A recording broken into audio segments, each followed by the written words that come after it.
যারা পাহাড়ি ভাই বোন আছেন লাইক চাকমা মারমা ত্রিপুরা সহ অন্যান্য জাতিসত্তার মানুষ আমরা যারা পার্বত্য চট্টগ্রামে বসবাস করি, তো বিভিন্ন ক্ষেত্রে কিন্তু আমাদের পার্বত্য চট্টগ্রামের বাইরে যেতে হয়। যেটা শিক্ষা ক্ষেত্রে হতে পারে, চাকরি ক্ষেত্রে হতে পারে, ব্যবসায়িক ক্ষেত্রে হতে পারে, কিংবা আমাদের ব্যক্তিগত প্রয়োজনে কিন্তু আমাদের পার্বত্য চট্টগ্রামের বাইরে যেতে হয়। তো ওখানে গেলে কিছু টক্সিক টাইপের মানুষজন কর্তৃক আমরা হেনস্থার শিকার হই, লাইক চুংচাং ফুংপাং, তোমরা ব্যাং খাও, সাপ খাও, নাপ্পি খাও, এগুলো বাজে জিনিস কীভাবে খাও, এইসব কটার কিন্তু আমরা সম্মুখীন হই বা আমাদেরকে বলে, তুচ্ছ-তাচ্ছিল্য করে। অনেকেই কিন্তু এই কথাগুলো শুনে হীনমন্যতায় ভুগেন যে আমি কেন চাকমা হলাম, আমি কেন মারমা হলাম, বা আমি আজকে যদি ত্রিপুরা না হতাম আমার এই কথাগুলো শুনতে হতো না। দেখুন, সমস্যাটা কিন্তু আপনার না, কারণ আপনি একটা স্বতন্ত্র জাতি বিলং করেন। একটা স্বতন্ত্র জাতি কখন সুন্দর হয় জানেন?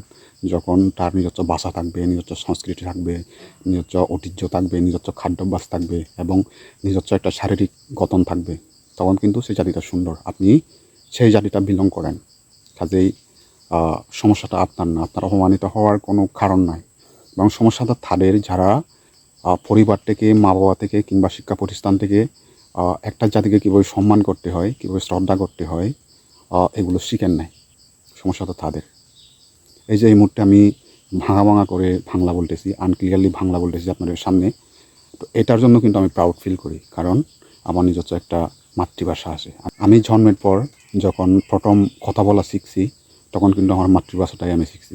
কাজেই আমি আমার মাতৃভাষা দিয়ে অন্যজনের কাছে আমার মনের ভাবটা যতটা সুন্দর করে প্রকাশ করতে পারবো, অন্য ভাষা দিয়ে সেটা আমার পক্ষে সম্ভব নয়।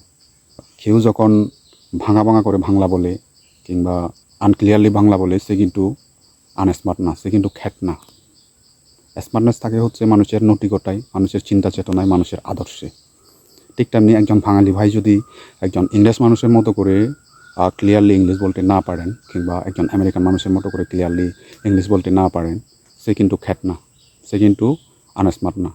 যার যার কাছে মাতৃভাষাটা কিন্তু মেইন। কাজেই আমারও একটা নিজস্ব মাতৃভাষা আছে এবং স্বাভাবিকভাবে আমার বাংলা বলাটা একটু আনক্লিয়ারলি হতেই পারে। এটা খুবই স্বাভাবিক একটা বিষয়, যেহেতু আমার নিজস্ব একটা মাতৃভাষা আছে। আর খাদ্যাভ্যাস হচ্ছে যার যার ব্যক্তিগত ব্যাপার।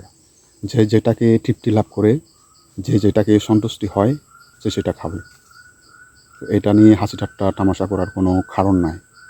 বরঞ্চ একজন শিক্ষিত মানুষ এবং একজন নৈতিকতা সম্পন্ন মানুষ, সে কিন্তু অন্যজনের খাদ্যাভ্যাসকে সে কিন্তু সম্মান করে, শ্রদ্ধা করে। আর বাংলা ভাষাটা হচ্ছে আমার রাষ্ট্রভাষা। এই ভাষাটার প্রতি আমার অগাধ সম্মান এবং শ্রদ্ধা আছে। আর এই বাংলা ভাষাটা রাষ্ট্রভাষা হিসেবে স্বীকৃতি পাওয়ার জন্য বাঙালি জাতিকে অনেক ঠেকটিটিকার স্বীকার করতে হয়েছে। বাংলা ভাষাকে রাষ্ট্রভাষা হিসেবে স্বীকৃতি আদায়ের জন্য বাঙালি জাতিকে যতটা ঠেকটিটিকার স্বীকার করতে হয়েছে, পৃথিবীতে অন্য কোনো জাতি তার ভাষার জন্য অতটা ত্যাগ স্বীকার করতে হয়েছে বলে কোনো নজির নাই। কাজেই এই বাংলা ভাষা হচ্ছে আমার রাষ্ট্রভাষা। তো এই ভাষাটাকে আমি শ্রদ্ধা করি, সম্মান করি, এবং আমার রাষ্ট্রভাষাটা এমন একটা ভাষা যেটা অনেক ঠেকটিটিকার ফল, অনেক লড়াই সংগ্রামের ফল। সো আমি বাংলা ভাষাটাকে অনেক সম্মান করি, শ্রদ্ধা করি। এখন থেকে যারা আপনাকে ওইরকম বাজে কথা বলবে, সাপ খাও, ব্যাং খাও, সুংসাং পুংপাং, তোমাদের ভাষাগুলো এরকম কেন, এরকম যদি কেউ বলে আপনার সামনে, আপনি তার সামনে মাথা উঁচু করে মুচকি একটা হাসি দিয়ে চলে যাবেন। ভুলেও তার সাথে তর্ক করবেন না, কারণ মূর্খ মানুষের সাথে তর্ক করতে নেই। তখন কিন্তু আপনার আত্মসম্মান, আপনার মান সম্মান নিয়ে টানাটানি হতে পারে।